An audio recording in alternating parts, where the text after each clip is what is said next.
All right, the Fairport Harbor Band is our band correspondent, Krista DeFini. We talked about the Massillon and Bedford game. Massillon out to a 14-0 lead. So Sean Williams Bearcats getting a test on the road at Paul Brown Tiger Stadium. Kenny Williams studied for the test. Through the hole, and you can't teach speed. Kenny Wilkins gone for the touchdown, 65 yards. Wilkins also got the 2-point conversion to make it a 14-8 deficit for the Bearcats in the first quarter. That's their offense. Big plays. We talked about it earlier. My goodness. Seems like a different guy stepping up each week for them, too, making one of those big plays. Wilkins wasn't there last week. He was suspended. D'Angelo Howard stepped in. Davion Johnson stepped in. Emmanuel Jenkins. So they just have so many different weapons. I guess the question for Bedford is, can their defense hold up and match their offense? Well, and, you know, you fall behind 14 at a place like Paul Brown Tiger Stadium. You know the home stands are packed. You know they're loud. You know they're wearing orange and black. And good job by the Bearcats to respond with a long touchdown run. Yeah, and both of these teams, there's no question. I mean, they can put up points in this game here. So, you know, I was actually a little nosy. I went to Drew Pastor to see what this game was being projected, who's going to win this game possibly. You know, Massillon was projected to win it, but by 6 points. So, you know, this could come down to just, you know, who makes the final play down the stretch here. But obviously, Bedford is definitely not out of this game here by a long shot. And Massillon's only loss is in the opener against Menor. And Menor tonight doing a little bit of damage against Brunswick. So yeah, they're pretty good. They've responded pretty well, 42-0 in the first half. Woo! Wow. You know, rumors of the Cardinals' demise on offense greatly exaggerated. Good thing I picked the Akron Holy War. I was going to pick that Menor-Brunswick game as the one that I was watching because the last 3 meetings between the two teams have been decided by a total of 23 points, and for some reason Brunswick has tended to play Menor really, really close, even if Brunswick is struggling on the season. Not so much tonight. 42-0, that's still in the first half, so they're going to start with a running clock in the third quarter of that game. We showed you earlier that Hoban took a 7-0 lead. You didn't think St. Vincent St. Mary was going to go quietly, did you? The quarterback, Luke Lindsay, less than a minute remaining, buys some time, and he finds Jalen Ross in the back of the end zone for the touchdown, and that will tie it up. And it's actually Zachary Olson, Zach Olson with the touchdown catch on that play, as it was a 41-yard touchdown, and ties it up at 7 just before half. If Luke was developing any sort of favorite receiver, you're going to find out tonight. And it happened even last week with this same combination of Zachary Olson as well. Zachary Olson had 5 catches for 139 yards last week and a touchdown. So these both of these two know each other very well. And if they need to play, I think they're going to go to these two. But Hoban needs to realize that soon if they want to make sure they can come out with the win themselves. So. Yeah, so nice job of finding them in the back of the end zone right before half, tied at 7. So, you know, you go in, and St. Vincent St. Mary will get the ball to start that third quarter, as Hoban had that long drive early that they turned the ball over. So you get the touchdown, you go in to halftime, you have momentum, and you can be sure they're saying, guys, let's get out and let's get another one. Yeah, and for St. Vincent St. Mary, I mean, this has been, historically, this rivalry is nice and even.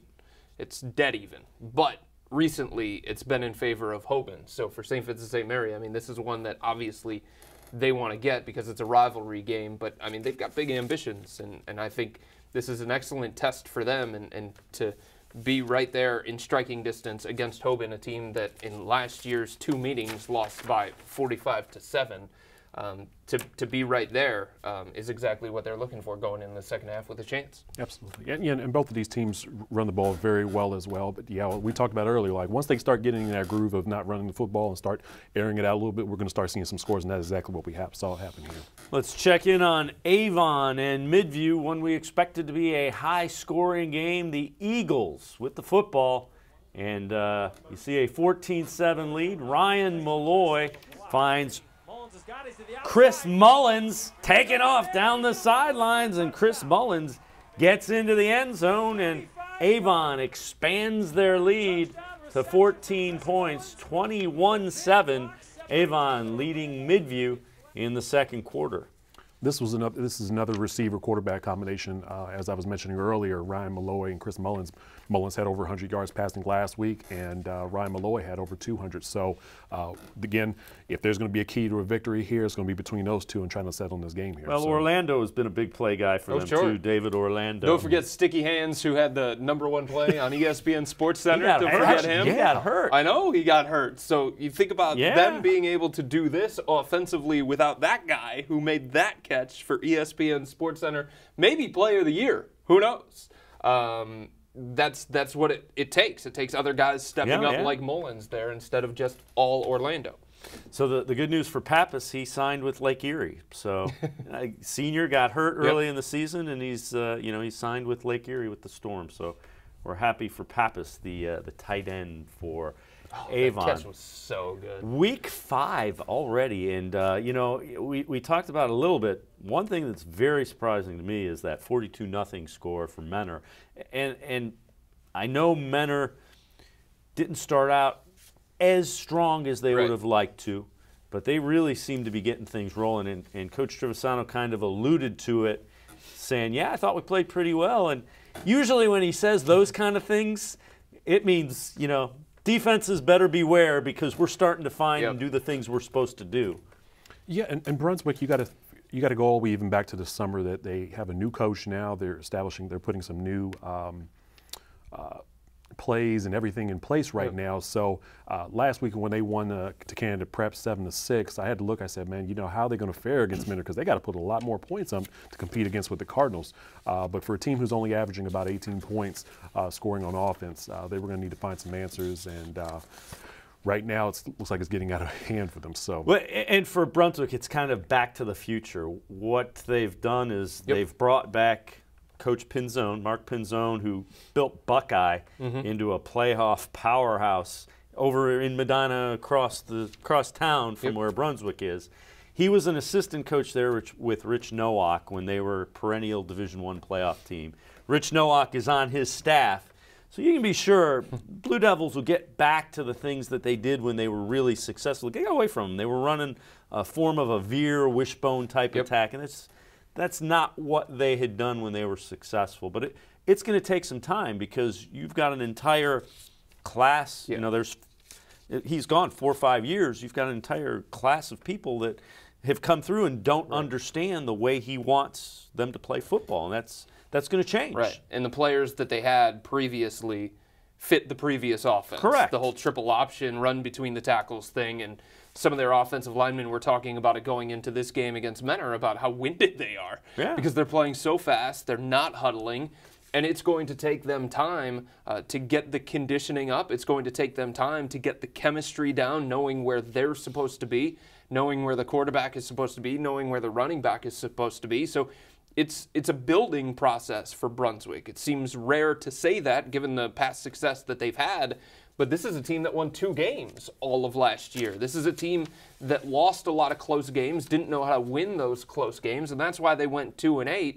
Already here they are, getting blown out by Menor, sure, but they've already won 3 games. So they've already passed last year's win total, and they're doing it with a brand new offensive scheme.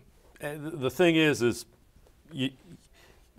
teams like Menor and there are a couple more teams on Brunswick's schedule, very unforgiving. If you make mistakes, you're going to get hammered against teams like this. And that's part of the process. That's part of what Coach Pinzone is going to, he's got a relatively young group, young with him, and that's what he's going to be teaching and preaching. And it looks like Menor has kind of taken their offense to another level. It's so weird to say because it's Menor and they're averaging 40 points per game.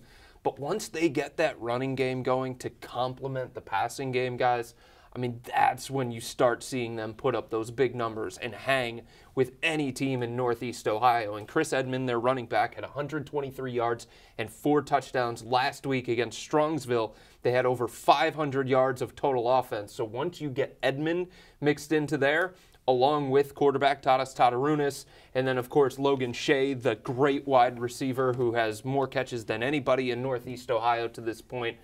that is a complete offense that, as you said, Dave, is going to take any little mistake and open it up and burn you. And looking at the defense for Menor, Josh Stacho was going to be the person they were going to stop on Brunswick tonight. He's another guy who can do it with his legs as well. So for the Menor defense, one of the keys was being able to contain him tonight. Obviously, it looks like they're doing that. But, you know, like you said, some unforgiving teams in the Greater Cleveland Conference, Euclid, Solon, Menor, Strongsville. I mean, these are some tough squads, and obviously for Menor, you know, it looks like they're on track to maybe even take that title this year.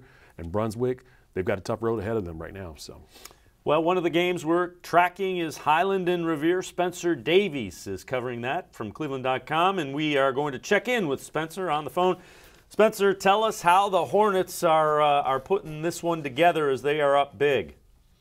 It's a complete football game, period. I mean, it took until 3:22 in the second quarter for Revere to stop their offense. I mean, Matt Ernest, he's got 209 yards, 2 touchdowns through the air, and 1 actually rushing touchdown there near the end of the first half. He's really leading this offense, and Jake Rogers is just flying all over the place. He even threw a touchdown pass himself on a little bit of a trickery play, and he picked the ball off as well and has 51 yards on the ground on 7 carries. So their offense is looking great, and their defense is looking even better. Spencer, as you look at it, have they been doing the zone read? We've seen the highlights that you sent with the pass plays. Have they been set up by that zone read that Highland has run so proficiently? Absolutely, yeah. They're definitely putting a little bit of pressure on that Revere defense by making them choose, pick their poison out there in the backfield, and it's paying off. Spencer, you mentioned the defense of Highland coming into tonight's game. They're allowing just 11.2 points per game. What is it that makes the Highland defense so effective? It seems like their front seven is really good. They're getting a lot of pressure on their on the line there, going after running back for Revere, and he's trying. He's got 11 carries on 47 yards. Matt Buser, their senior. But other than that, there's just been absolutely nowhere to go for him. Have you been as impressed with that Highland defense? I saw him in a scrimmage. I came away thinking this is a really good football team. Is that kind of the impression that you got? Pretty complete and a handful? Yeah, pretty quickly. I mean, it's the first time I've ever covered Highland football, and you just see that they have the size and they have a lot of camaraderie there on that team, and they're definitely making it tough on the Minimet to even move up and down the field. All right, Spencer Davies, we appreciate it. We'll check back in as Highland up big on Revere, 28-0 at half. We're going to head back to the phones and check with Dan Gillis as he has Buckeye and Columbia. And Dan, how are the Bucks doing after Mark Pinzone, their head coach, has moved on? It's a team that's very good. I know they're 4-0. How are they doing tonight? Justin Canaday has been the man for Buckeye. So far, I have him with accounting for 2 of their touchdowns, 80 yards on 3 carries, and he had an 86-yard kickoff return. And with Columbia, it's been the Brandon Coleman show. So it's been those 2 guys really kind of can you top this?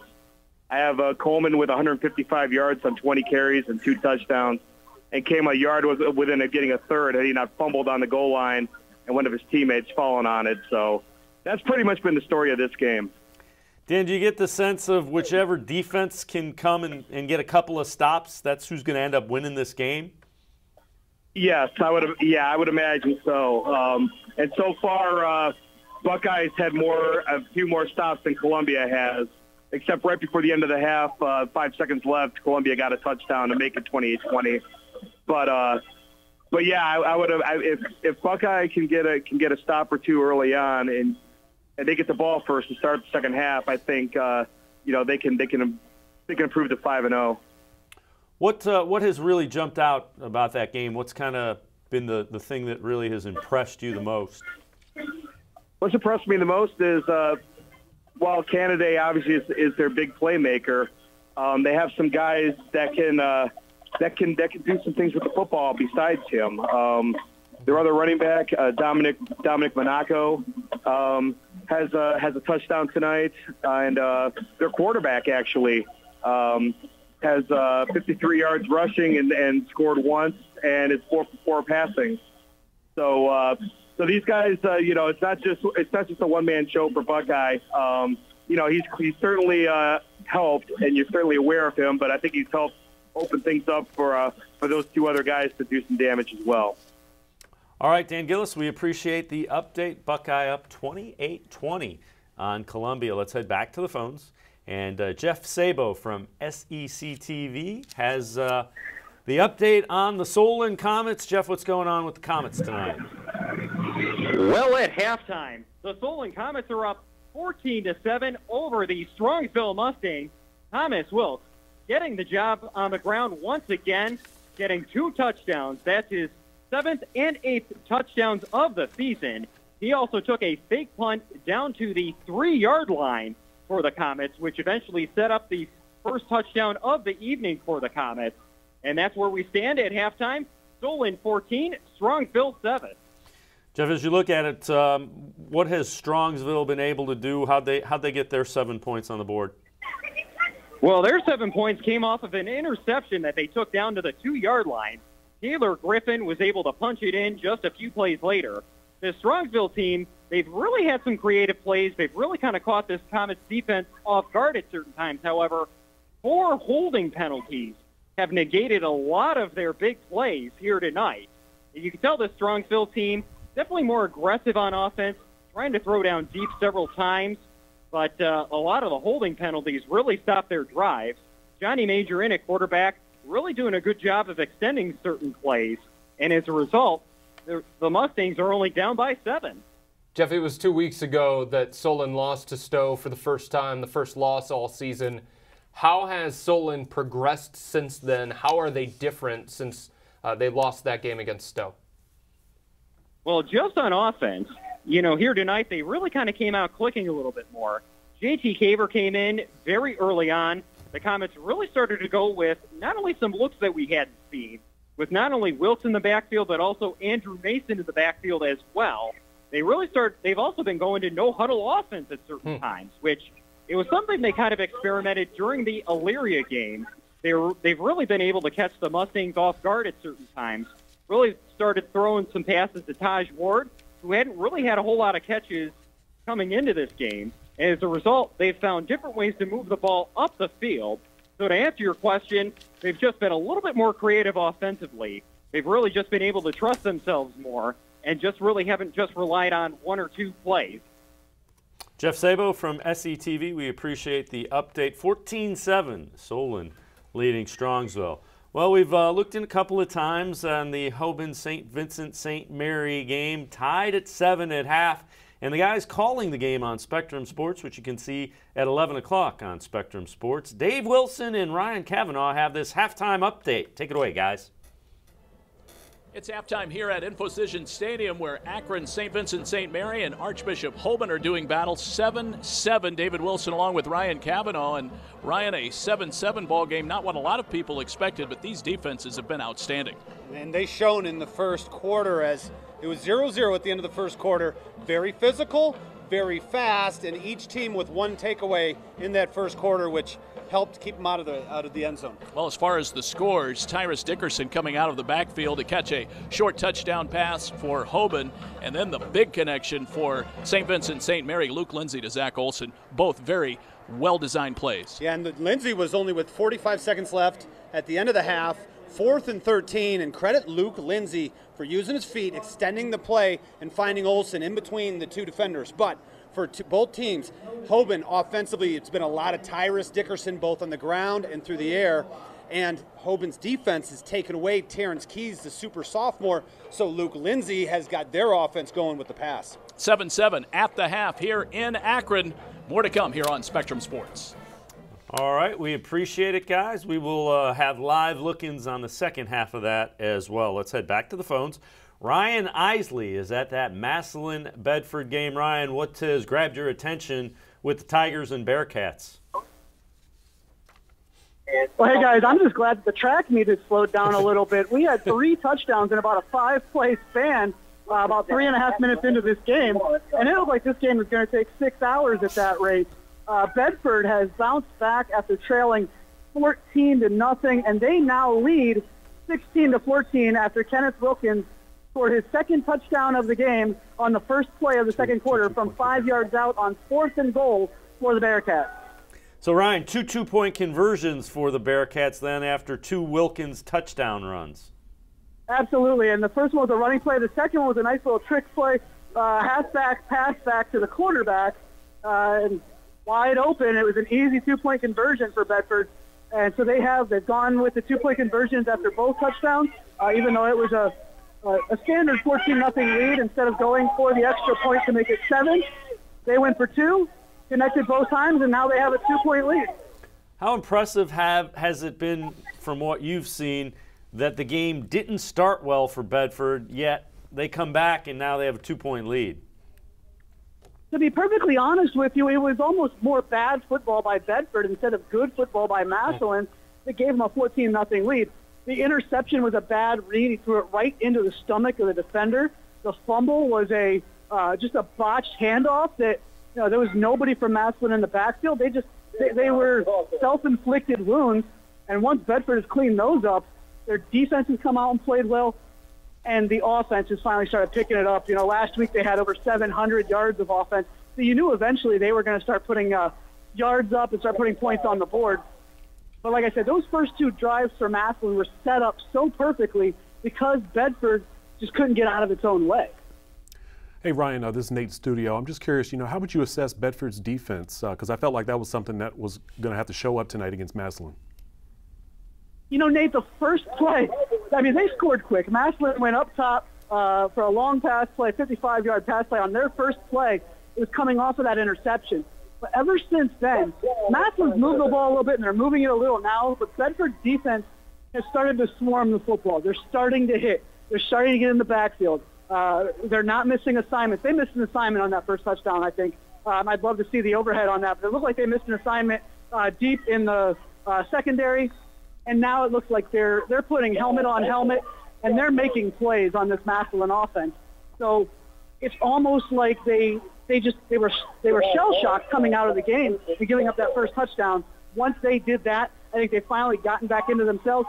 They've calmed down a little bit. The coaches have gotten in their ears, and they've come out and played a lot better defense since that first possession. Ryan Isley, we appreciate it. We will get more updates from Bedford and Massillon as the night goes along. Bedford leading 16-14 in that one, and a little bit high-scoring affair. We're going to check back in with Stephen Means on the phone. He is at the Menor-Brunswick game as we speak high-scoring affairs. Stephen, looks like the Cardinals are looking pretty good. Yeah, the Cardinals have been great from the opening kickoff. 83 seconds per possession is how long they've taken to scoring on all 7 of their first half possessions for 428 yards. And Tari Runis, their quarterback, is 12 of 14 for 201 yards. McDougal has added 2 touchdowns himself. So they've pretty much dominated this game from start to finish so far. What about the defense? Have they turned the ball over? Is that kind of how they got the ball 7 times in the half? No, it's just been quick defensive possessions for and out. I think Brunswick maybe has 2 first downs this entire first half. So it's just been quick 3-and-out possessions for Brunswick to give and then Mentors getting the ball in perfect position. I think they started on the right side of the 50 2 or 3 times this half to come out with pretty much a big-time first half and putting this game away pretty much. Has it been the Menors defense as well? Has that been as impressive as that offense? Yeah. Games like, yes, this is exactly what a coach wants. He wants their offense to be just as great as their defense. Look, that's exactly what's been the case today. Both sides of the ball have been pretty much perfect outside of maybe a few, losses of yards. But other than that, they've been perfect. Stephen Means, we appreciate it as Menor up 49-0 at the half. So it will be a running clock in the third quarter for the Menor Cardinals. Let's check back in with Bryant Kaiser. He is at the Brush-Kenston game. Bryant, what's going on with our Arcs and Bombers? We are at halftime, and Brush still leads Kenston 24-13. What have the Arcs been doing since we last talked to you? It has been all defense. Kenston has 3 turnovers, and Brush has capitalized them all. We had Lanier with a 29-yard scoop and score on a fumble recovery. It's been the defense for the Brush and keeping Kinston off the boards. I mean, keep Kinston on any kind of momentum. They had Kinston had a 61-yard end around. Then they had a 10-yard touchdown run by Porter. And that's been it. Anything that's been punting and 3 turnovers. You talk about the turnovers. Was that bad offense by Kinston, or was that great defense by Brush? Because everybody knew coming into this game that Brush's offense was one of the best in the area, but I think there were questions about the defense. Well, Kinston fumbled the opening kickoff, and then second possession, and their third possession, they had a scoop and a score by Brush, and they just threw Berg threw an interception toward halftime. So it's been, good defense by Brush, but, I think Kinston had a better offense, but they just cannot put it out there yet because Brush has played some good defense. Do you get the sense that if Kinston can kind of eliminate the self-inflicted wounds that, they can get back into that game? We mentioned Kinston has won 8 straight. They won all 8 games they've played against Brush, in fact. Yeah, I got the sense they could come back and win this. This is homecoming day, so you don't want to lose your homecoming game, and Kinston got a chance to. I think they might come back and win this game. Because Brush is really not doing too much on the offense. Kinston is just helping them out. All right, Bryant Kaiser, we will check back in with Bryant at that Kinston-Brush game, and it's kind of interesting. Kinston 4-0. But again, you turn the ball over 3 times in the first half, you're not going to win many games no matter how good you are. Yeah. Well, looking ahead, I was looking at Brush and Kinston. I was just trying to see who they've been playing in the last 4 weeks here and just trying to evaluate that. And the teams that they've played right now are either 500 or below. So I'm just wondering, are these mistakes that Kinston has been making before and now it's catching up to them or not? But I feel like I think this is where it is right now. I feel like they've made too many mistakes right now, and they've kind of got themselves into a hole. But still, there's plenty of halves still to play. I think that's an interesting point, Nate. And going back to what we were talking about earlier about Bedford, and one of the concerns that you had, obviously, Bedford is a team that has turned the ball over at times, and they had 2 early on in the game. And you start to look, and you're down 14-0, and they have stopped turning the ball over. They've gotten their offense going, and now here they are 16-14. So you hate turnovers as a team, but I think for some reason Bedford's the kind of team that is saying, we're so good offensively that we may be able to overcome those things. And while that's great that you have the pieces to overcome those things and you've got the attitude and the mentality to overcome those things, you just don't want to fall into that false sense of security. And that's the thing that I think Bedford needs to work on, little victories moving forward, because when you get into the postseason and the competition starts to ramp up, that's when those things can really come back to bite you. Well, we had mentioned that St. Vincent St. Mary scored late in that first half to tie the game, under a minute remaining. St. Vincent St. Mary gets the kick to start the second half at Infocision Stadium for the Holy War, if you will, and back deep, grabbing it for St. Vincent St. Mary is Russell Cooper, and Russell Cooper can move a little bit, caught from behind, but he gets inside the 45-yard line, down near the 42-yard line. So great field position, and there's that momentum that we touched on a little bit. Yeah, earlier we were talking about the special teams and how this might be the difference between this. But, one thing that just let viewers know, Dave didn't even tell us we were going to that. And so I knew something had to be good about this clip. I was like, something's got to be going on. So St. V has really set themselves up for a good position right now, good field position. As what you need when you've got a young, inexperienced quarterback. That's the kind of spark that your offense could need. Well, and keep in mind, Hoban, about 2-to-1 time of possession in that first half.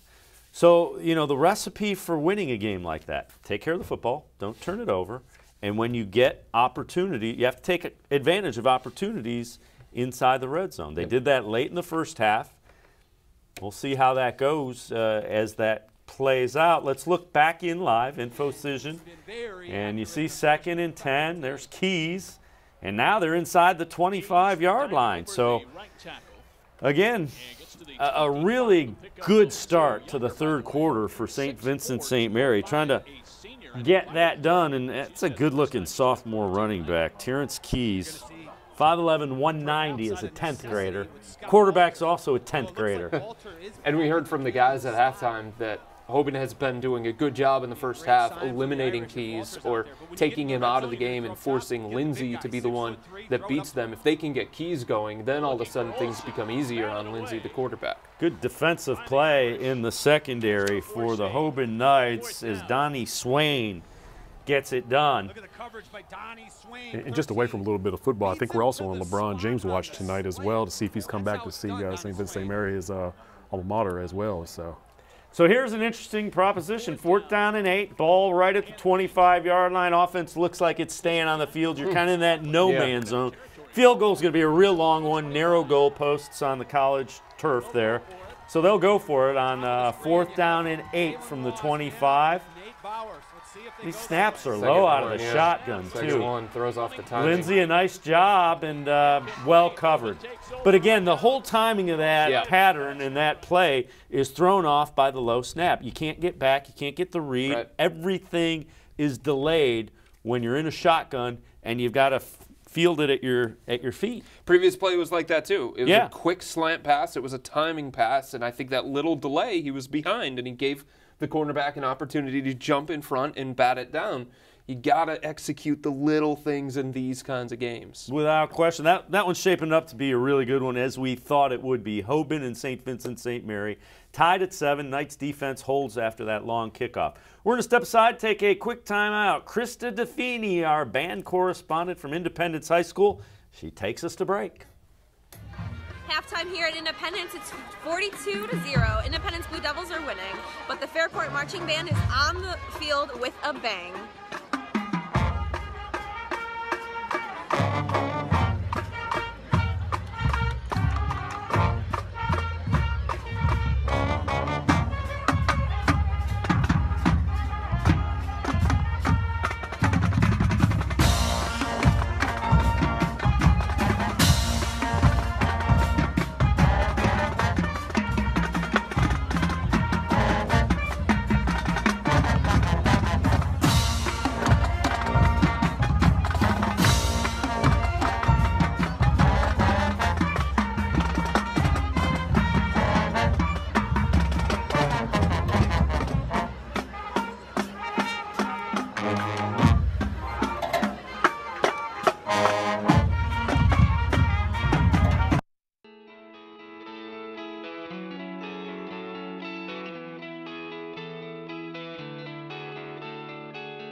This is it.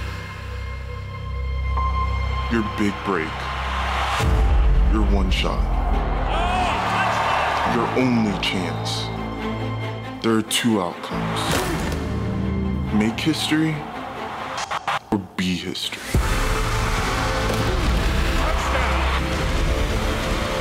The home of high school sports. Spectrum Sports. Exclusively on Spectrum.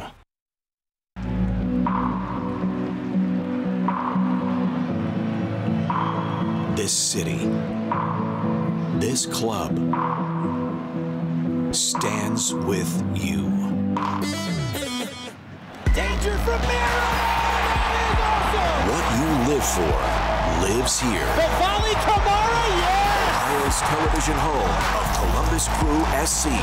Spectrum Sports, exclusively on Spectrum.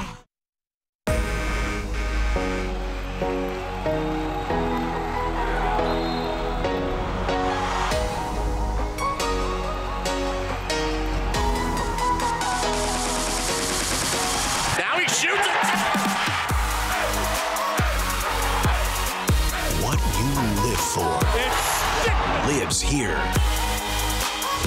We are Spectrum Sports, exclusively on Spectrum.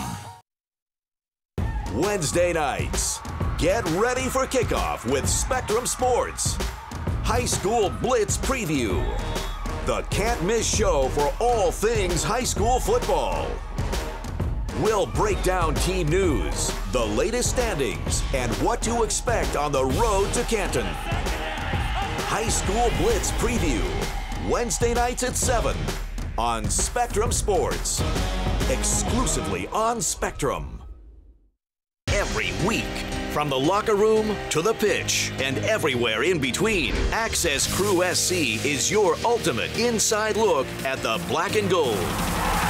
Join Marissa Contepelli, Dwight Burgess, and Neil Sika for unmatched coverage, in-depth analysis, and exclusive talks with the players and coaches. This is your club. This is your Access. Access Crew SC, Wednesdays on Spectrum Sports.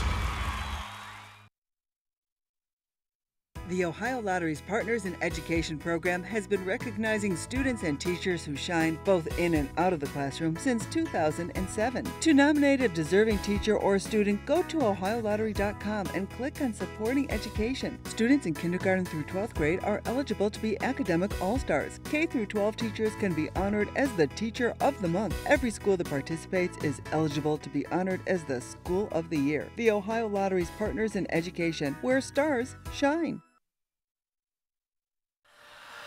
Have you ever lived for something? Have you ever dreamt of something? Something more? Something special? Something bigger than yourself? Well, have you? This is what you live for!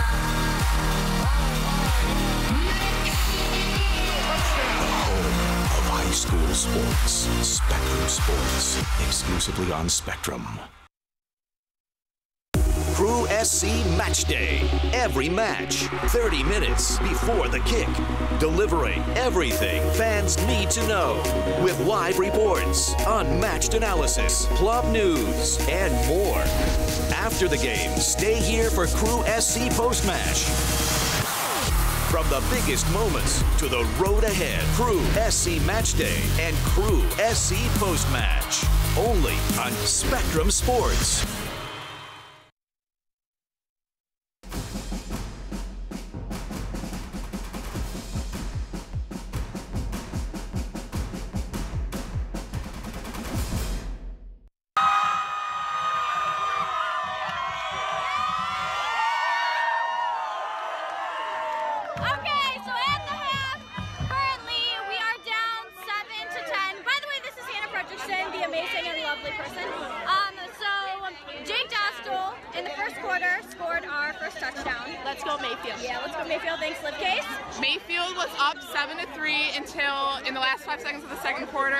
Had a long drive down the field, scored in the last 5 seconds, put them up 10-7. But we are going to come back. We're coming down strong, and yep, Mayfield's looking to have a big second half, got us back in the lead. Hopefully things end well. Yeah, we're gonna watch the band now. Gina DePippo, our student reporter from Mayfield High School.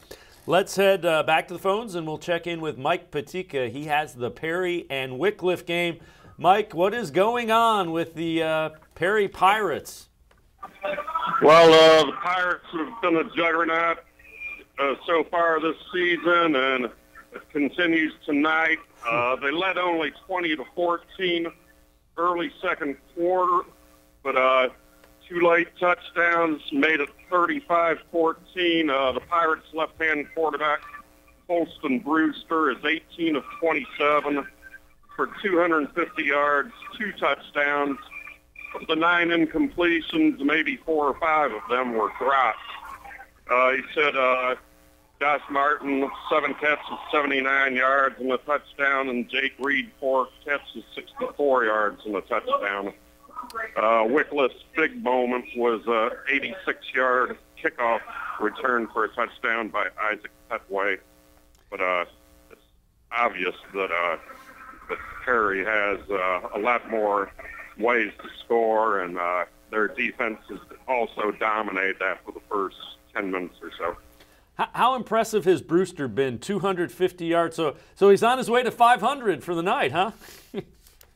Well, with the lead at 21, and, you know, if they can build it early, I'm hoping he doesn't throw for 500, or that's going to mean the game will be 3.5 hours long probably. But he is very impressive. And he's hitting guys on the hands, on the numbers, on virtually every kind of route. And as I say, he's probably had only about 4 passes that have been off target at all. Is this? It sounds like this is a team that looks like it's ready for another pretty deep playoff run, being the Perry Panthers. Yeah, I'm sorry, the like Perry that. Pirates. Right. Got Pirates. my Perry wrong. Well, you know, they outscored their first 4 opponents by nearly 200 points.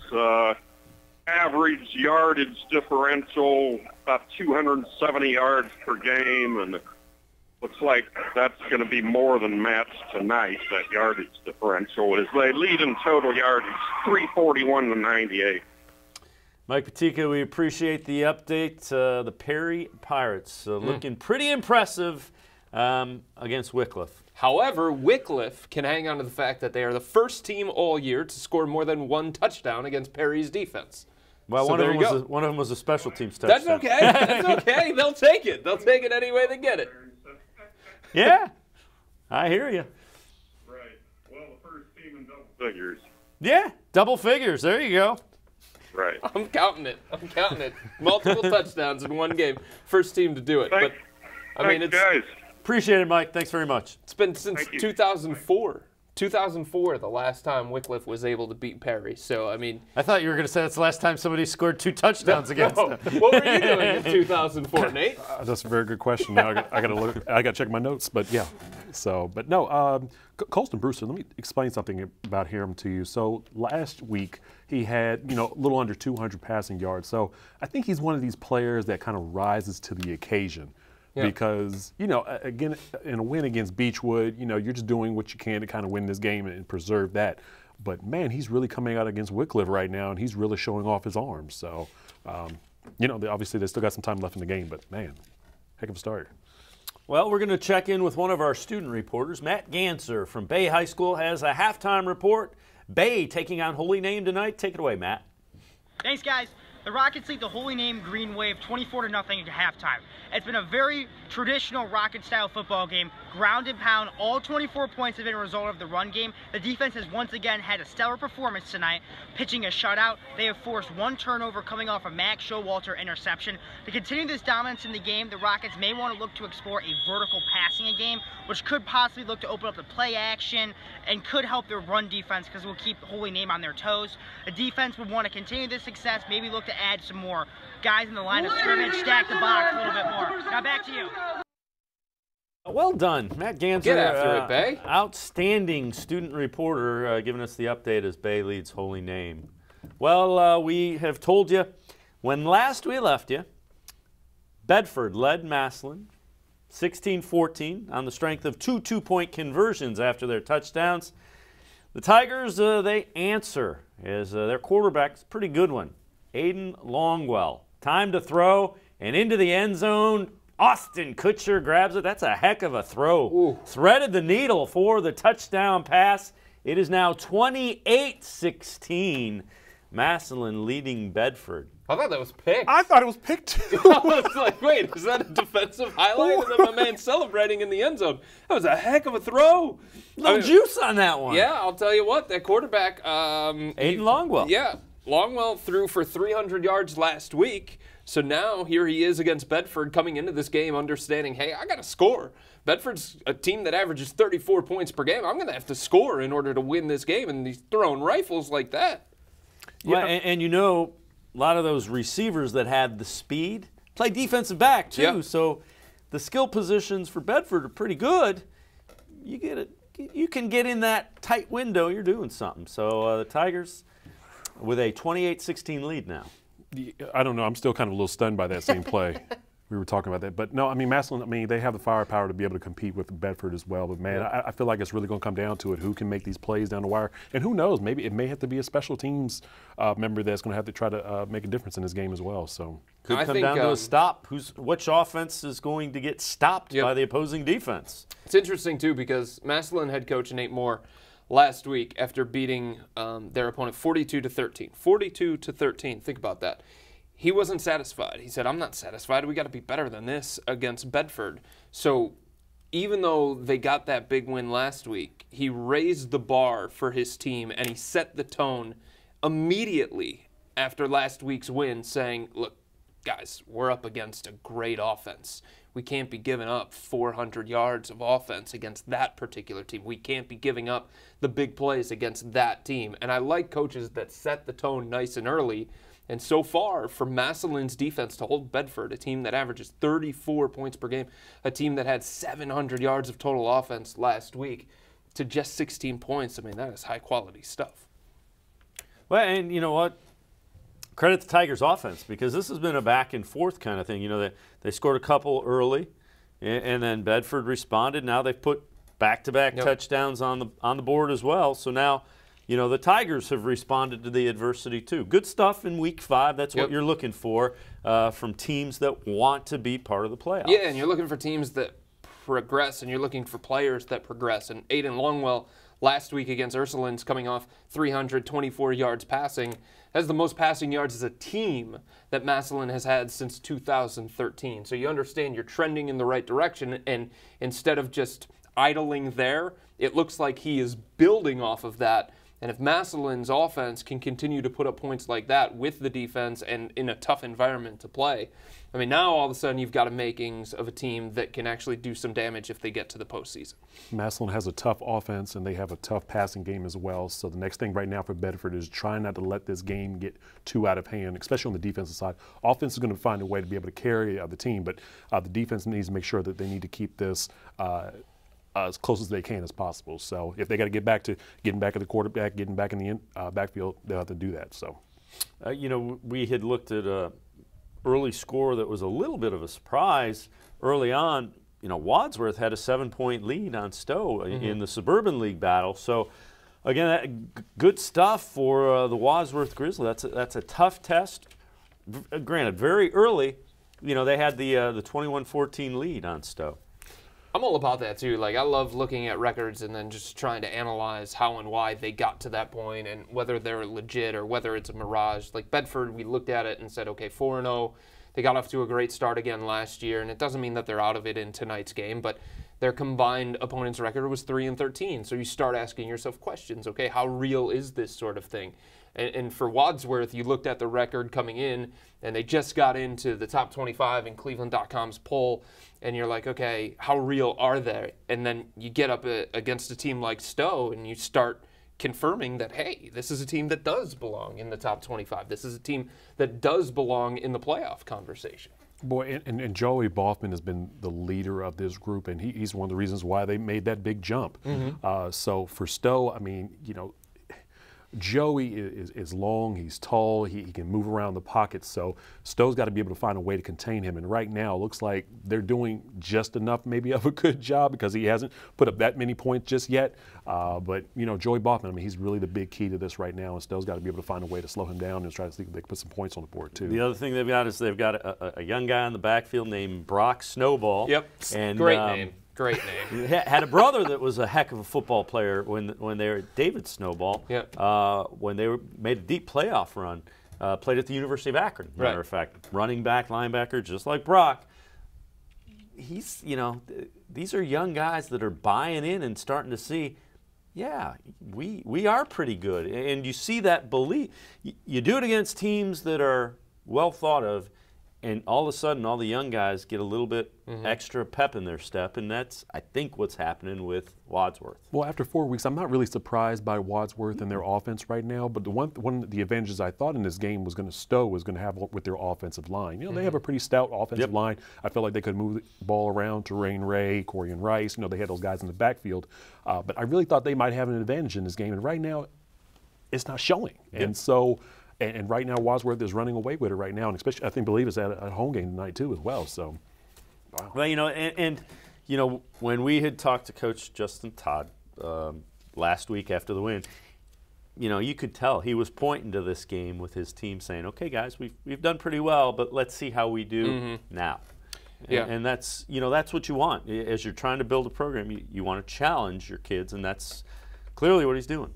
And not bad against a league champion from last year, world co-champion, you know, along with Hudson. But man, heck of a job. And if somebody doesn't use the play-by-play line of snowball rolling downfield, they are totally missing the boat. Just to say. We're going to find a way to get in a news headline one day. So, but yeah. But no, you're exactly right. Just targeting Stowe right now. I mean, they're the champs right now, and they're the champs until someone else finds a way to knock them off. And obviously, Wadsworth getting a chance to do that tonight. And you're talking about Wadsworth, a team in Division II, Region 6, playing against a big boy. I mean, Division I, Region 1 is the best of the best. It's the biggest and the baddest. So for them to step up in competition against Stowe, a team that they have lost against 2 straight years, you know, just hanging with them is something that they should certainly be proud of. Leading them is something that can change your program. And we can't be too surprised about this Region 6 as well. Avon, Redview, Highland. I mean, these are teams that are also putting points up on the board as well.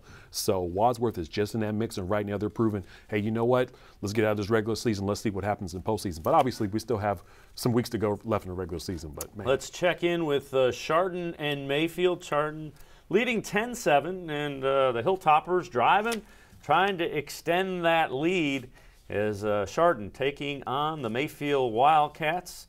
And they are inside the 10-yard line, third quarter, and the lead 10-7. Chardon with the 13-7, as our graphic is not correct, so it is a 13-7 lead for the Hilltoppers. I formation for Chardon.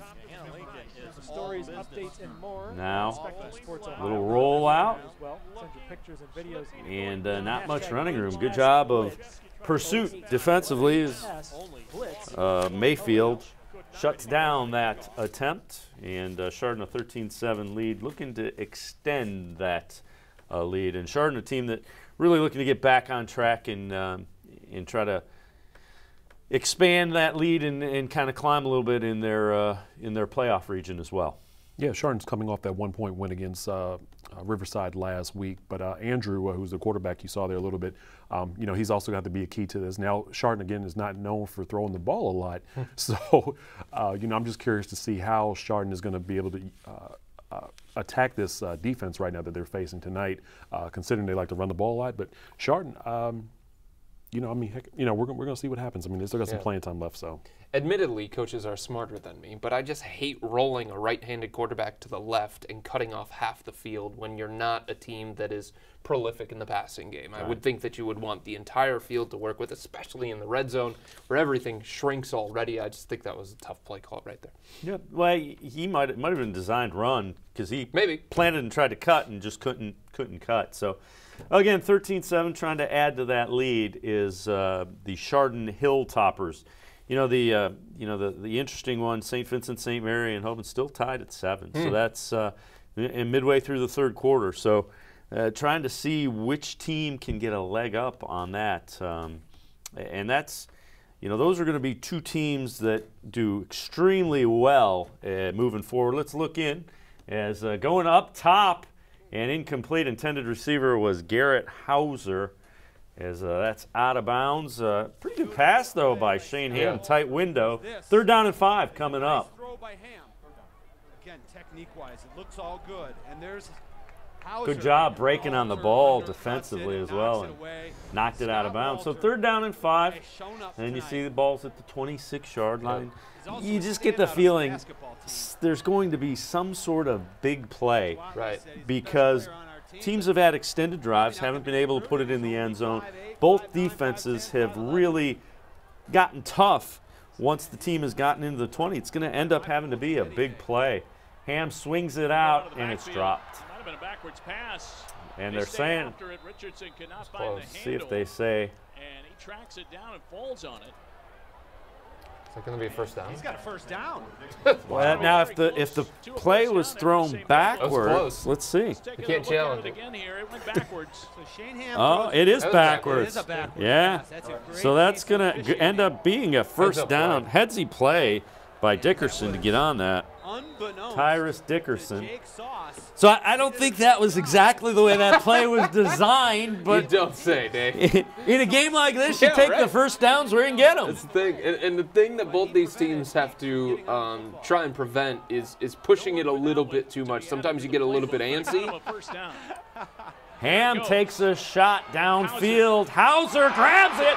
There's the big play. Garrett Hauser, touchdown from Shane Ham to give Hoban the lead. Hauser was covered, but he gets the ball. Ham, the freshman, put it up, and trusting the senior, who's a Naval Academy recruit, was going to make the play, and Garrett Hauser does it for the touchdown. That's a huge play late in the third quarter. As I was just saying, go for the big play. And Howard last week against West Toronto Prep had only one catch last week for 70 yards in the TDs. So, big playmaker here for the Knights here. So the point after, always critical. They knock it through, and it is a 14-7 lead for the Hoban Knights. That's what you have to do as a young quarterback. As we talked about coming into this game, he's got 4 of his 5 linemen returning, and he's got 2 dynamic playmakers in Nate Bauer and Garrett Hauser. At some point, you just have to lean on those guys and give them a chance, and that's a young quarterback giving his playmaker a chance and his playmaker delivering. Let's head back to the phones. Ryan Isley joins us. Halftime update with the Massillon Tigers and the Bedford Bearcats. What's going on, Ryan? Guys, that might have been the craziest last minute or so of a half that I've seen in a long time. Massillon heads to the locker room with a 28-22 lead, but not without a little bit of controversy on the last Bedford drive. Bedford had used all of its timeouts.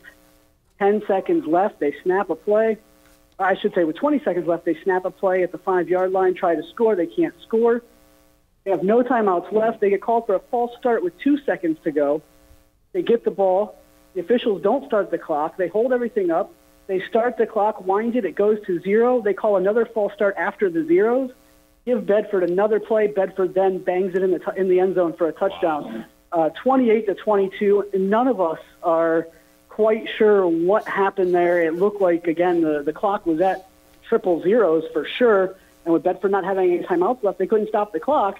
But the officials gave them an extra play anyway, and they took advantage of it. And this is at Massillon with the visitors, right? This is at Massillon with the visitors. And I'll tell you what, it's not the first call tonight that hasn't gone the way of the black and orange. The officials may want to plan their route to their cars very carefully. I've been to Paul Brown Tiger Stadium and known you got to know which section you parked in and how to get there quickly. These officials may leave with a couple minutes left in the fourth quarter just for their own safety. We may be playing call your own penalties for the last couple of minutes of the game. What has Bedford been able to do that's enabled them to at least hang in there? Defensively, obviously, 28 points in the first half, not what they're looking for. What have they been able to do offensively? Well, defensively, it's kind of not fair to their defense because they've been put in some bad situations. I told you guys about the 2 turnovers earlier. The last touchdown that Massillon scored, they were backed up 1st and 10. Bedford was at their own 10-yard line, took a sack to the 1, actually the 6-inch line on the first play, punted out of the end zone, and Massillon started at the 28. So they were able to punch it in, but Bedford was able to respond. They used Speedy like they did last week. Davion Johnson with a nice play down the sideline, lured a couple tacklers, threw a spin move in there on a couple tacklers and got down, and that's why they were inside the 5-yard line to begin with. They had a couple of big plays offensively there on that last drive. They sped it up because they didn't have any timeouts left. So I'll be interested to see if they try to go to that speed-up offense a little bit more in the second half, seeing how it worked against Massillon there at the end of the second quarter. But Massillon will get the football to start the second half, leading by 6. How has Aiden Longwell looked for the Tigers? We saw the touchdown that you sent. That was a pretty good throw. How has he looked throwing the football for Massillon? Tell you what, both touchdown passes were really nice. That first one, again, even though I believe there was a busted coverage, put it up over top down the right sideline. Beautiful touch on the long ball. He actually threw another one later that was very similar to it, threw it more on a line, got it between two defenders to his receiver, and then that last touchdown was just a thing of beauty. It went right through the hands of the defensive player. It was thrown so hard the defender couldn't get his hands around it. Through his hands into the receiver's hands for a touchdown. Aiden Longwell has looked really good tonight running this offense, and it helps when he has Jameer Thomas running the football. So they've been able to run the football a little bit too, which opens up their pass game. Again, they were missing him in that first game this year that I saw against Mentor. So that's been the biggest difference I've seen offensively from Haskins from the first time I saw them earlier this year. All right, Ryan Isley, we appreciate the update. We will check back in with Ryan. Again, that game, a half-hour late starting time, so that's just at halftime. We're going to check in on the phone with Austin Opfer. He has the Benedictine-Waterson game. And Austin, Benedictine with the big lead. What have the Bengals done well to get that lead on Waterson? Yeah, it has been all turnovers so far in the first half. They have recorded 3 interceptions, 2 fumble recoveries, and then they also have a blocked punt for a touchdown. And also in this game, one of the more bizarre things that happened, Columbus Bishop Waterson was actually driving. They threw it into the end zone, got intercepted by Michael Lacey of Benedictine. As he was trying to return it, it was determined that he stepped on the out-of-bounds line, so that's where the safety came in. But other than that, it has been all Benedictine so far as they lead 28-2. So basically, defense has really ruled for the Bengals. Is that kind of the sense that I'm getting from that? Oh, yeah. It has been tough going so far for Columbus Bishop Waterson. And they've gotten 3 sacks and then those 3 interceptions, and then they also have the 2 fumble recoveries. But they have just been getting after it, and that's really been the difference so far in this one. All right, Austin Opfer with the update. We will check back in. So the Bengals under Carter Wheelo getting things done against Waterson. They needed this year too, Benedictine did. If you talk about last year, they missed the playoffs for the first time since 2012. They're back in the playoff mix. Here they are. They're coming off a loss against Erie Cathedral Prep, 62-28, but I think you put that in perspective and say that's one of the best teams in Pennsylvania. It's a team that had not given up a lead after the first quarter up until last week against Benedictine. So this is a team that won 3 games last year. That was rare for them, and they've already matched that total, and they lost to Bishop Waterson last year 10-7. So if you're looking, okay, how far have we come since last year's team that only won 3 games? They're getting an answer to that tonight. They've come a long, long way, being up 28-2 at halftime against a team that beat them by 3 last year. And this is a good sign for the Benedictine football team because last week they gave up 710 offensive yards last week. Obviously, you heard the score from Chris here, but just that's a lot of yards to be giving up. So obviously, one of the keys that I said coming into the game was that Benedictine was going to have to be physical with this Waterson football team. Waterson lost last week to Wheelersburg, who was very physical, who's known for running the football down there. So I felt like that was probably going to be one of the keys for Benedictine as far as going to be able to get a win out of this. But again, great sign to see them ahead in this game. Well, we're going to check back in Mayfield and Chardon as Hilltoppers with the lead, and the offense at it again. Keeping it is the quarterback. And he takes off, and he is gone. Has a big touchdown run, 60 yards to extend the lead by the quarterback. And that's Andrew Kobyleski with the touchdown, 20-7. That's what you're used to seeing from Chardon.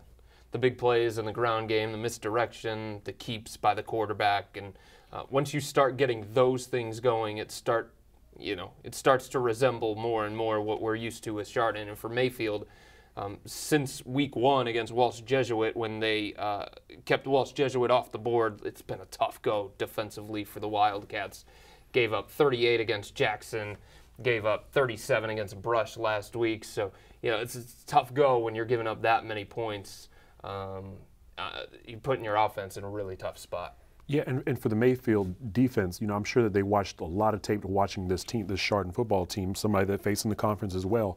But Andrew was putting up 159 yards passing last week. So basically the kind of question is, what kind of Andrew are we going to see tonight? Are we going to see a runner? Are we going to see a passer?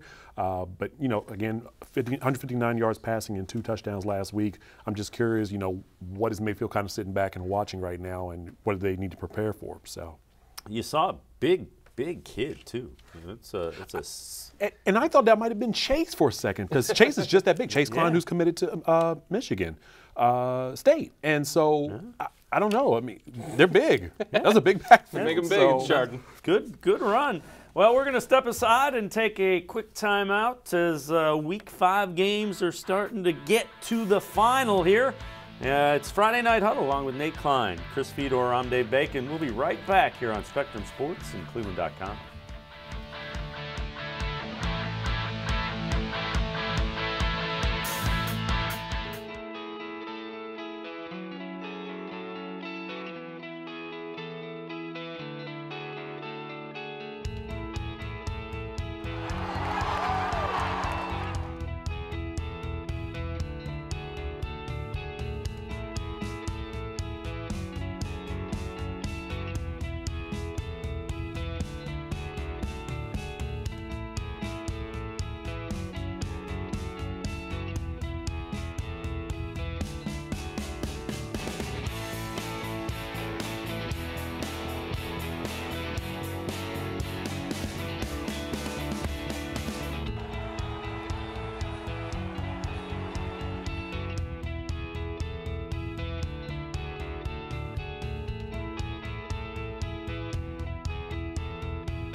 Wednesday nights, get ready for kickoff with Spectrum Sports.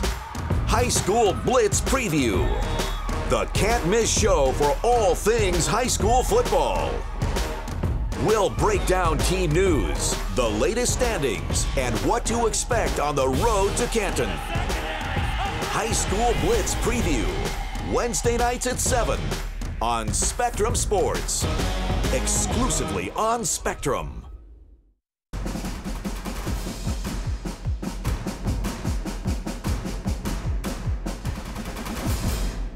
101 reasons to watch Friday Night Huddle this fall, along with Mark Porter from ScoutingOhio.com and Nate Cline from Cleveland.com. I'm Dave Bacon.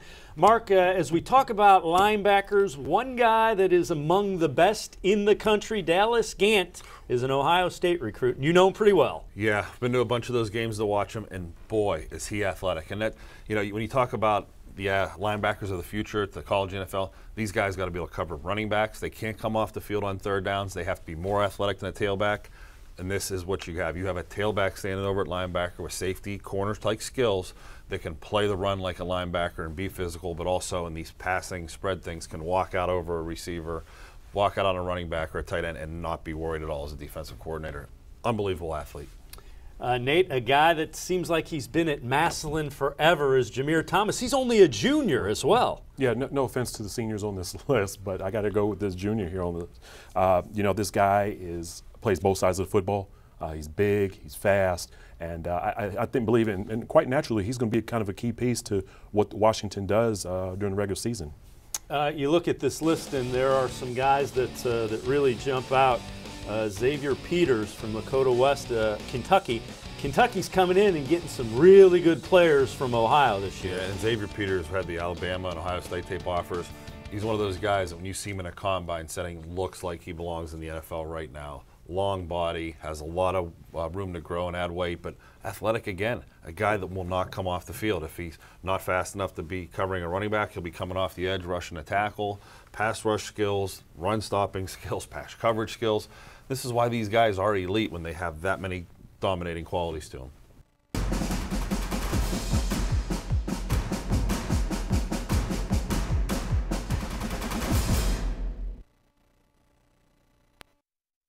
The Ohio Lottery's Partners in Education program has been recognizing students and teachers who shine both in and out of the classroom since 2007. To nominate a deserving teacher or student, go to OhioLottery.com and click on Supporting Education. Students in kindergarten through 12th grade are eligible to be academic all-stars. K through 12 teachers can be honored as the Teacher of the Month. Every school that participates is eligible to be honored as the School of the Year. The Ohio Lottery's Partners in Education, where stars shine.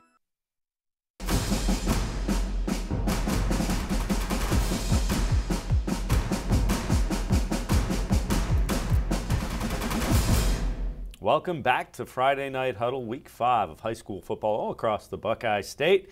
We've talked about Kenston and Brush. Kenston 4-0 down at halftime, but Bombers not going to go away easily. Offense moves the ball downfield. Jonathan Porter, the sophomore, fights his way into the end zone to cut into that lead.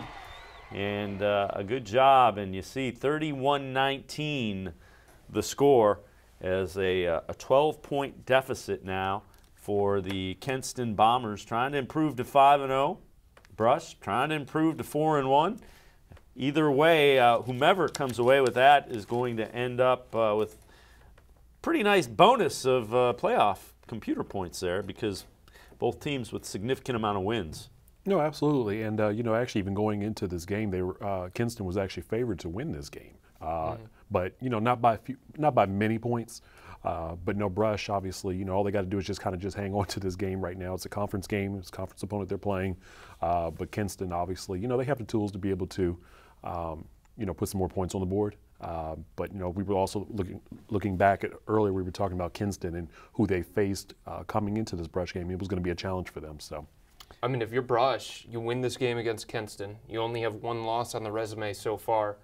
The last remaining game that's really going to test you is Chardon, probably in Week 8. You start thinking, hey, you know, not just playoffs, maybe home game here in Division II, Region 5, and that could be the difference between one and done and advancing. Yeah, and you know, they Brush plays Willoughby South Thursday night, which if you're watching on Spectrum Sport, you can see in Northeast Ohio live Thursday night as Brush and Willoughby South.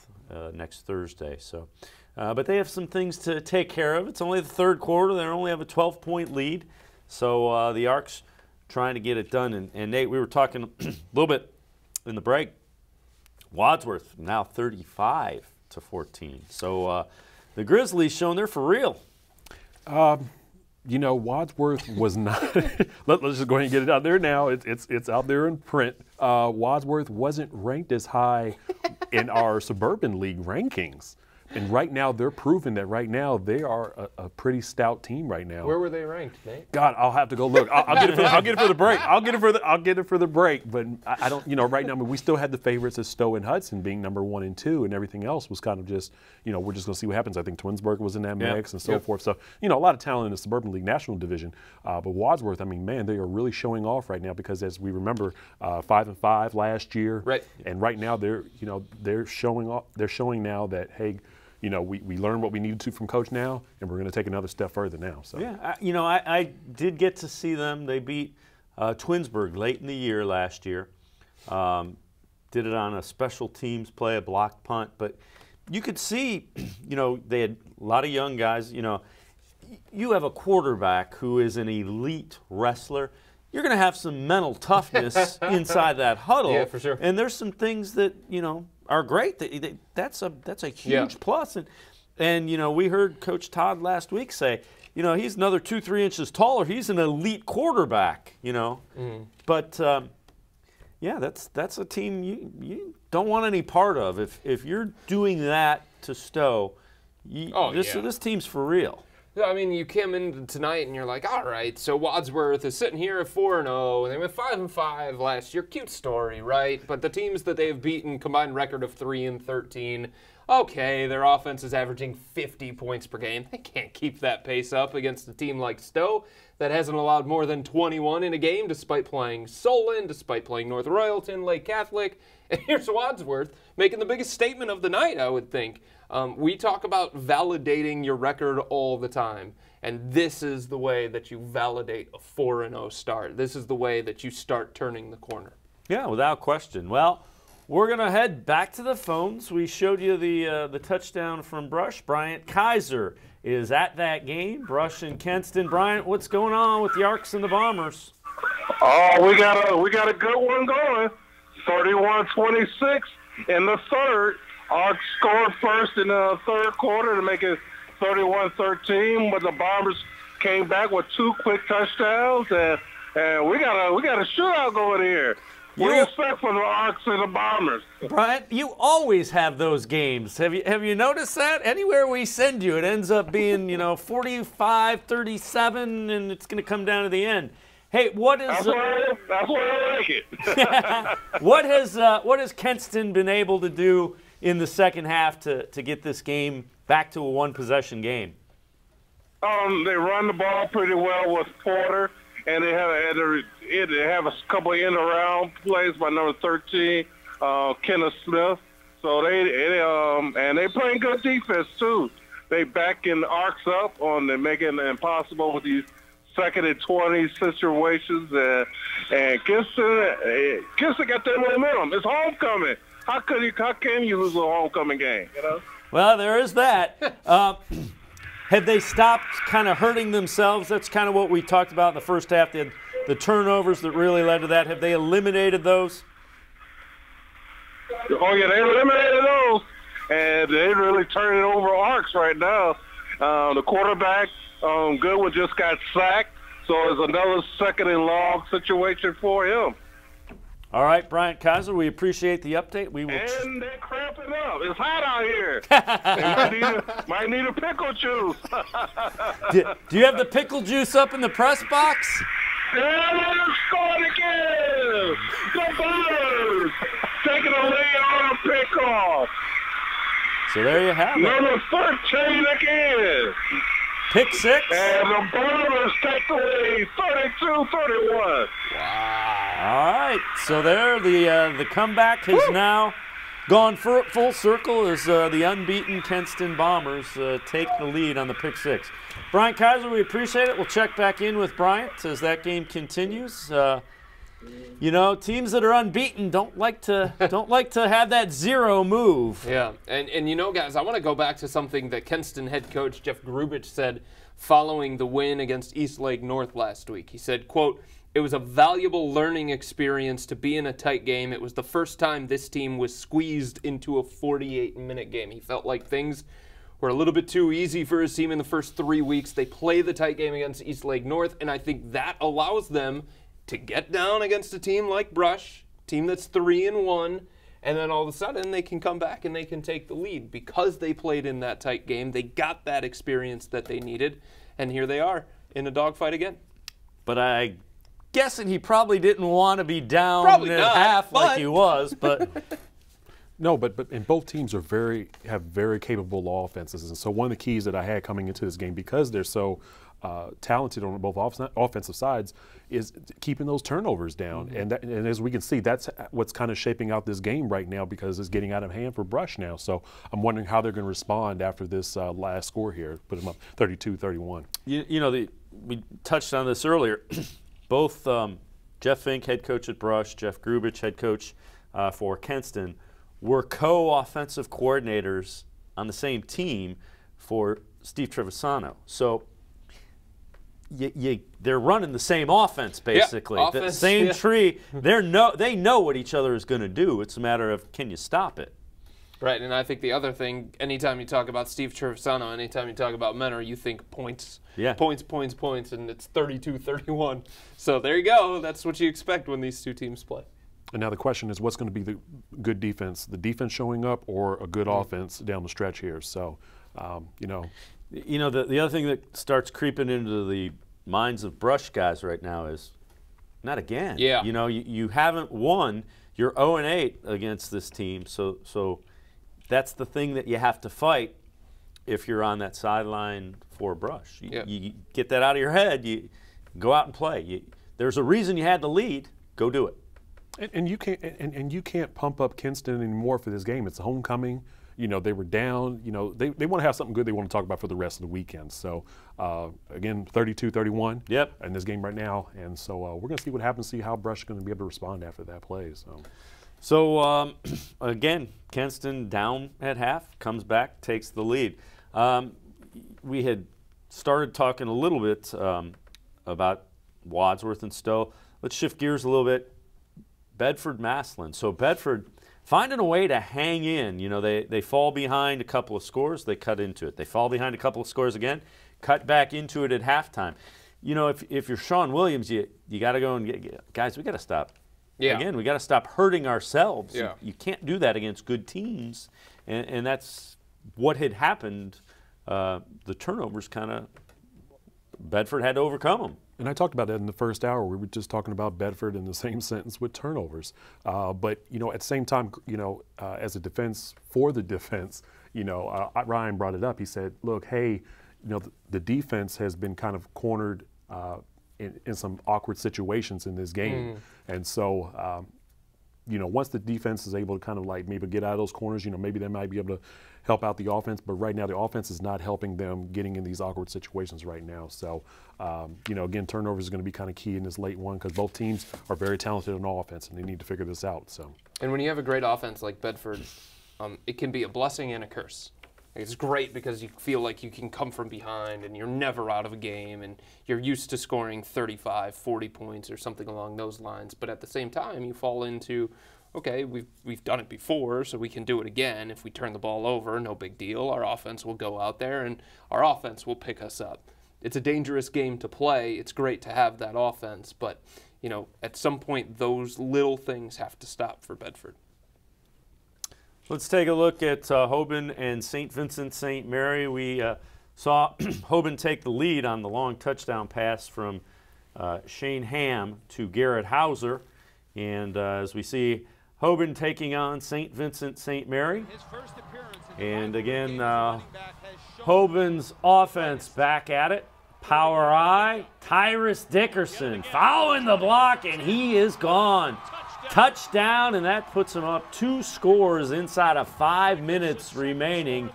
A huge hole for Tyrus Dickerson as Hoban opening up a 2-score lead.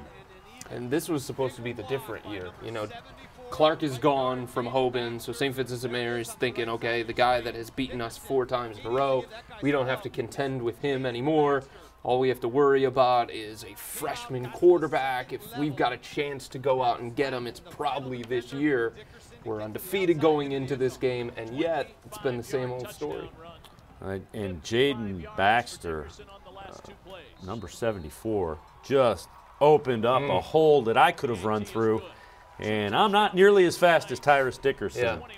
Take a look at 74 out here. There's the block. And actually, Tranium also got a block in, but that was a well-designed play. There's Baxter pulling. And that's not a good feeling when that guy who he goes 6 foot 270 and can move. And a nice block to spring Tyrus Dickerson. And now the hole's pretty big for St. Vincent St. Mary, down 2 scores, down 14 with just 5 minutes remaining. And one of the keys that I was looking at this game was that how was Hoban going to be able to play at the offensive line? We know that they have the size. We know they have the experience coming back. But just they were going to have to win at this line in order for Hoban to get a win against St. Vincent St. Mary. And obviously they got a chance to show that off, and also with their backfield mates as well, being able to make a couple blocks down the stretch there. So. Yeah, that offensive line for Hoban pretty good. Well, we're going to step aside and take a quick timeout. Krista DeFini, our band correspondent, takes us to break. Friday Night Huddle will be right back on cleveland.com and Spectrum Sports. At the end of the game, it was 48-0. The Blue Devils won. The Fairport band is doing a blast, and thank you so much for having me, Fairport.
this city, this club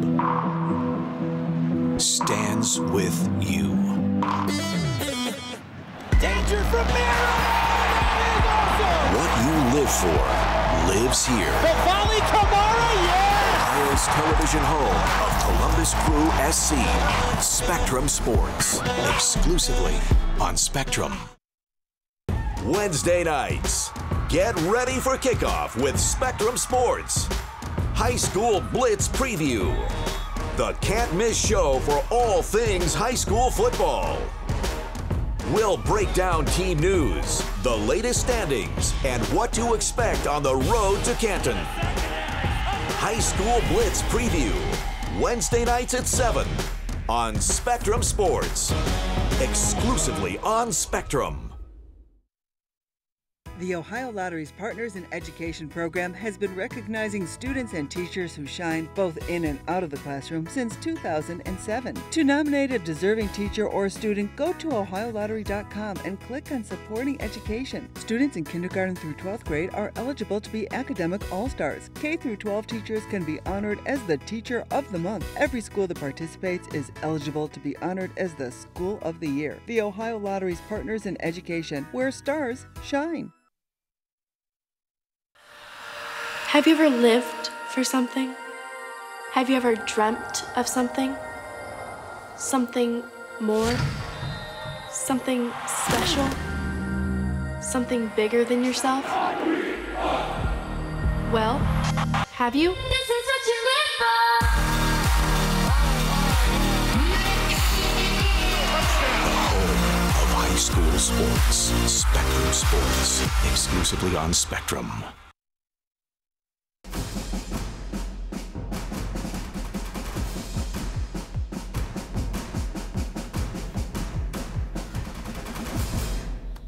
Welcome back to Friday Night Huddle, Week 5 of high school football all across the Buckeye State. Games are starting to take shape and approaching going final. What's kind of jumped out? We'll start with you here in Week 5. Me? You? Me? Okay. I'm throwing a curveball. I think two things. I think Mentor's dominance against Brunswick in a series that has been really, really tight over the last 3 years, no matter how Brunswick is playing, no matter how Mentor is playing. The last 3 meetings between the two teams before tonight was decided by 23 total points. So Mentor is a team that looks like is kicking it into gear going into the second half of their schedule, and then the playoffs right around the corner. Balanced offense now with a running game to go with it. And then I think Wadsworth, again, we came into tonight and we said, okay, this is a team that has beaten teams with a record of 3-13. They're averaging 50 points per game. How good are they, really? Cute story. They won 5 games last year. They're not even in cleveland.com's top 25 Nate. And here they are whooping on a team that was undefeated coming into tonight's game, and Stowe, a Division I team. Well, I was going to bring up Wadsworth. Yeah, I mean, if I have to grab a game here, I'm probably looking at this Hoban and St. V game. I think just the way this game started to look like it was going to come down to maybe a big player or special teams member to be able to do this, and obviously that's the case what had happened. But I think probably the next one probably is this Bedford and Massillon game. Even though there's still time to play in this game, I felt like this was two offenses that, you know, if you were going to pay for a ticket to go see a game, this was one of those games. But right now, I just don't like how Bedford was kind of backed into a corner I was mentioning earlier, and they're having to try to fend for themselves and not try to limit Massillon from scoring. But I think those two games are two games that stand out to me, and obviously Wadsworth. You know, we'll figure that out. So. Oh, will you? you actually took both of mine. Okay. You know, the fact that Mentor put 42 on the board in the first, or 49, I'm sorry, on the board in the first half, shocked me. You know, I thought it would be. I didn't think it was going to be as close as it had been, but I certainly didn't see that coming. And I thought Wadsworth was a really good team. Didn't see them handling Stowe in that manner. Right. It's a sign of just, you know, that program has come a long way in a short time under Coach Todd. Yeah, and going back to St. Vincent St. Mary and Hoban, what was the issue with St. Vincent St. Mary last year in the 2 meetings against Hoban? They just did not have enough offense. 2 meetings against Hoban, 7 total points. Tonight, what has been the issue for St. Vincent St. Mary? They just can't get enough offense against that Hoban defense. 7 points once again. They got on the board, and you're starting to think, okay, maybe this is a little bit different. Maybe they have something more offensively. Turns out it's the same old story. Well, you know, that big pass play kind of broke, you know, that's... Oh, it did.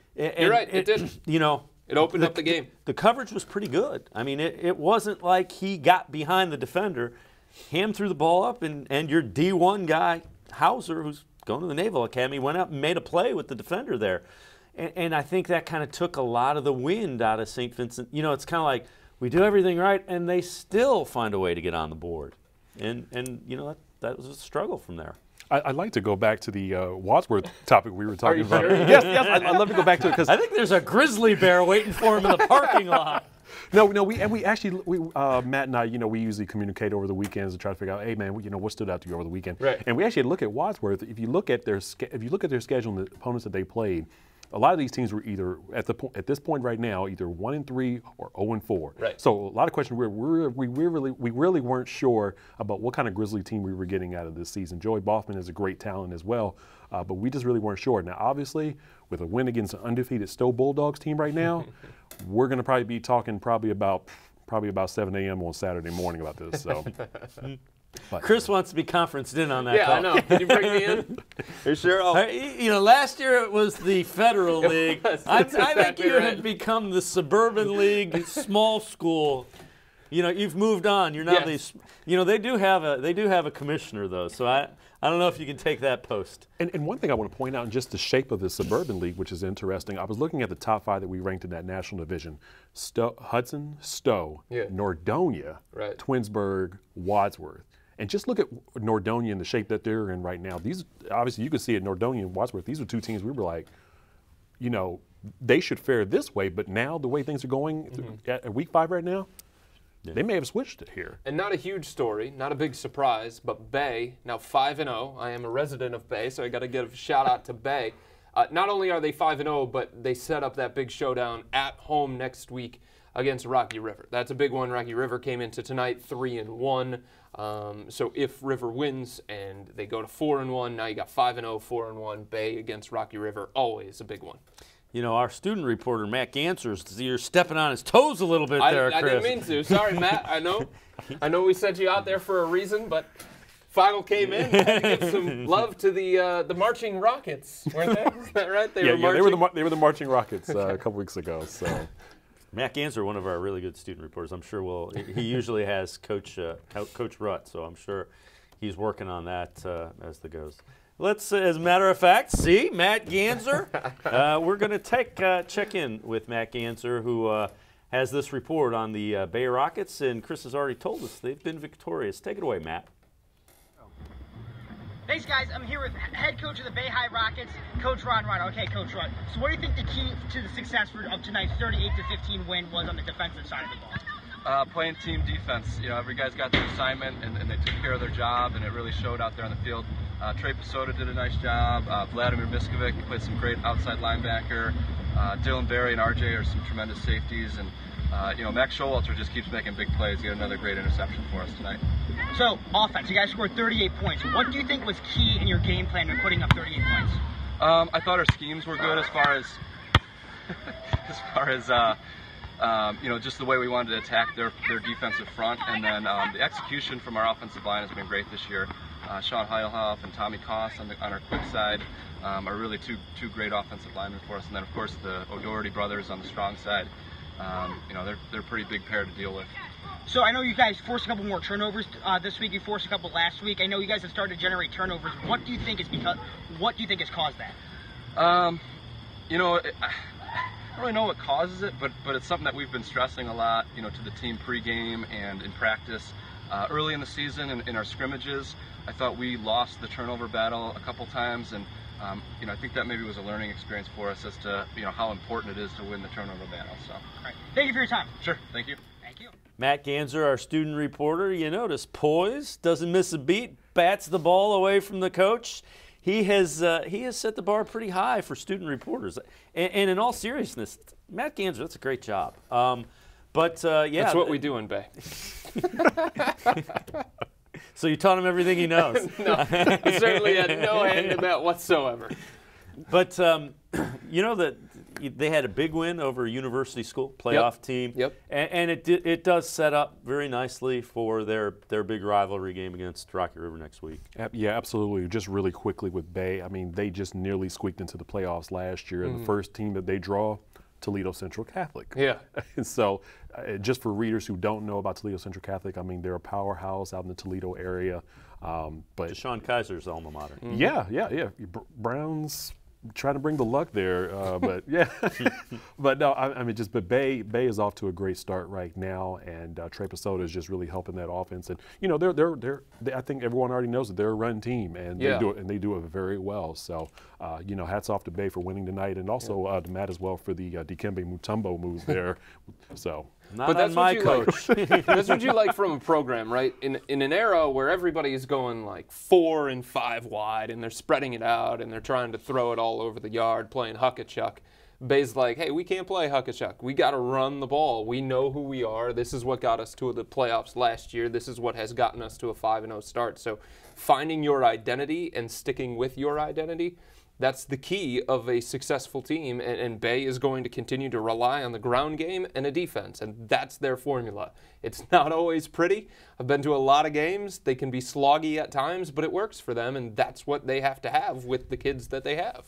You just keep stringing the little W's together, and at the end of the year, it looks pretty. Right. Right. I mean, there's no picture, no win-loss record. Yeah. None at all. And style points don't ever count. Yep. So. You know, the flip side of the Hoban St. Vincent St. Mary game is, and we have alluded to it, Hoban's now in Division II. St. Vincent St. Mary is in Division III. St. Vincent St. Mary, that's a team you really don't want a whole lot of part of if you're in that Division III playoff picture. And Hoban, you know, they hung with what is the top-ranked team in the state by some accounts in St. Ignatius. Lost 17-7 in week 1 with a 9th grader making his first start. So Division II might not want to be seeing any part of Hoban. They look like they're every bit as good as they have been, and they've got some new big linemen who are moving people out of the way as well. You know, you've got Rumler, who's a junior. He's going to Michigan already. R.J. Kelly, the center, he's going to Akron. And now this Baker kid is just as big and just as athletic. So that's a frightening line if you're a Division II school. Yeah, and one thing I'm glad that you pointed out was just the region that they play in. I was trying to make sure I get the list here. Hudson, Benedictine, Bedford, Twinsburg, Barberton. These are some teams that they're going to have to compete with, and right now that looks like they're showing that, you know, hey, we moved a division, but we still got the tools, so. Yeah, I guarantee you those teams don't want to see Hoban week 1 of the playoffs. Nope. None of those teams want to see him. Nope, not at all. I mean, guys, Division II Region 5 is turning into something very similar to Division I Region 1, where you start looking at a team that maybe has 3 or 4 losses, like really limiting their chances of getting to the postseason. I mean, it is almost a demand that you win 7 or 8 games to get into the playoffs because of how deep and talented that division in that region is. And, you know, Hoban was kind of towards the bottom of that because they lost. You get no points. No matter how close they played St. Ignatius, you get no points for that. And they have beaten some Division III schools, and that's not going to necessarily help them get up into the top 3 or 4. So you may end up getting a home field advantage, playing really well, and hey, the Hoban Knights are coming to visit you in week 1 of the playoffs. And that's what always helps Hudson. If you look at it, they play Austintown Fitch, Division I Region 1, Strongsville, Division I Region 1, Canton McKinley, Division I Region 1. So when you go up in competition and you start playing Division I Region 1 teams and you get those secondary points, it's hard to knock Hudson off that top because of that. You know, some of the other teams in D2 Region 5, they don't have that kind of luxury. Hoban certainly doesn't because they didn't beat St. Ignatius in their opportunity, so it's going to be harder for Hoban to make up those points. Well, and they play Division 4 and Division 5. You know, they play Ursuline and they play Mooney. Very good football teams, but they just don't have the computer points that the Division 1 Region 1 schools do. Let's check back in with Bryant Kaiser. He's at a wild one, as he always is. Brush and Kenston, what's going on, Bryant? talking about a 35-point third quarter. And we just got to the fourth quarter, and the Bombers lead 41-38. Okay, so the scoreboard, are all the lights still working on the scoreboard out there in Kenston? I think the one has lost a couple of digits. I mean, it's been up and down, up and down. So we might get to 60 before this game's over. Neither defense really able to stop the other here in the third quarter, then, is what you're telling me. Yeah, a lot of short field scoring, touchdowns. And like I said, we had that pick six. And when I got off you, they went long.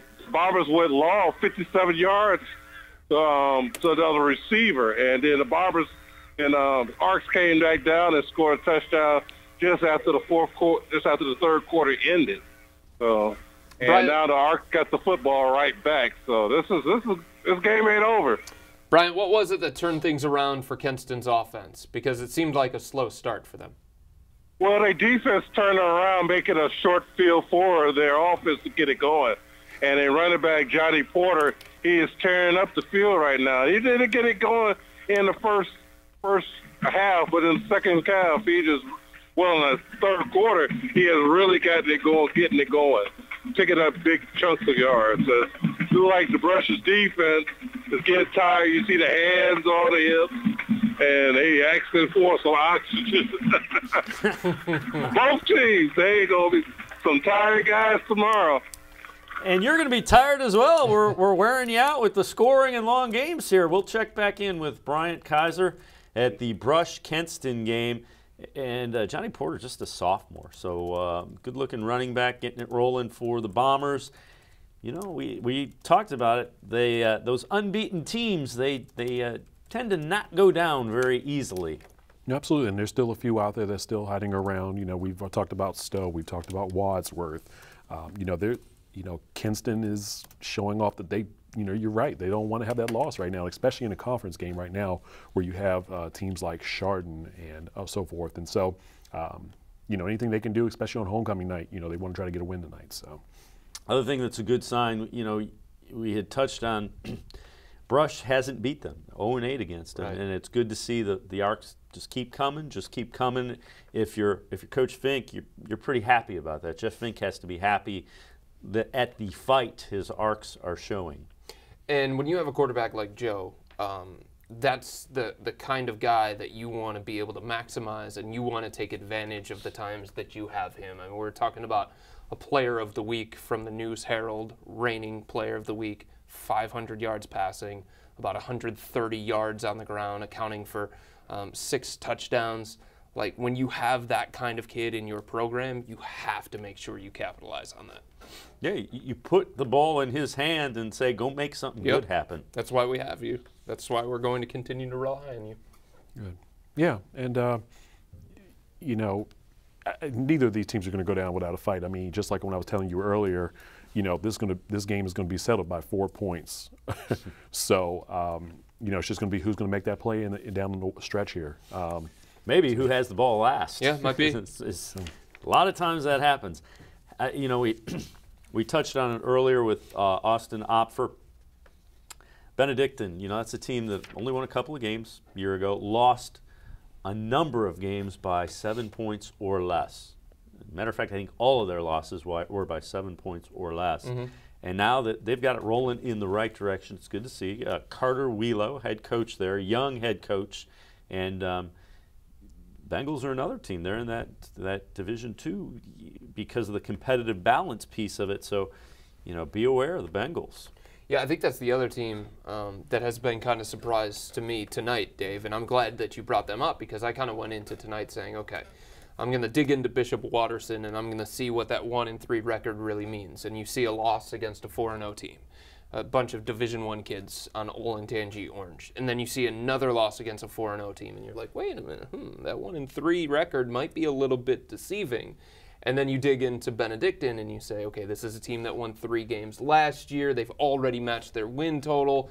How good really are they? how are they going to bounce back from a significant loss against Erie Cathedral Prep? And they've answered questions tonight, and I think it shows that the program is going in the right direction and they're making progress. When you can beat a team and you can handle a team that beat you last year, that's kind of like your jumping off point of, okay, how far have we come? We lost 10-7 last year against Watterson, and here we are putting in this kind of performance. It shows the growth. And for those not familiar, Erie Cathedral Prep, really, really good football program year in and year out. They compete in that in Pennsylvania, in that area. It's a Catholic system, and they're one of the big playoff teams in that region or that playoff system every year. So they're contenders every year. So certainly no shame in the Bengals losing to that program. That's a really good program. You know, the other thing is Avon, you know, they just keep on keeping on. They opened up the lead on Midview. Mike Elder, for whatever reason, just seems to have that knack for getting into that game when he needs it. This game couldn't be any tighter. This game couldn't mean any more to these teams than tonight. Both in the same region, both with undefeated records here, and they both want this conference title as well. But Avon and Midview, I mean, you know, the last 4 or 5 years we've been talking about, they've held this conference title. And so this means a lot to these two programs. They both have talented offenses. But yeah, whoever gets a win in this game was obviously going to be able to have an edge on the other as we move into the playoff hunt. So. Well, we are approaching the time when games are going final. Top plays will be lurking around, but right now we're going to take a quick timeout here on Friday Night Huddle, along with Nate Cline from cleveland.com, Chris Fedor from cleveland.com. I'm Dave Bacon. We will be back with more of Week 5 of Friday Night Huddle here on Spectrum Sports and cleveland.com.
Wednesday nights, get ready for kickoff with Spectrum Sports. High School Blitz Preview. The can't-miss show for all things high school football. We'll break down team news, the latest standings, and what to expect on the road to Canton. High School Blitz Preview, Wednesday nights at 7 on Spectrum Sports.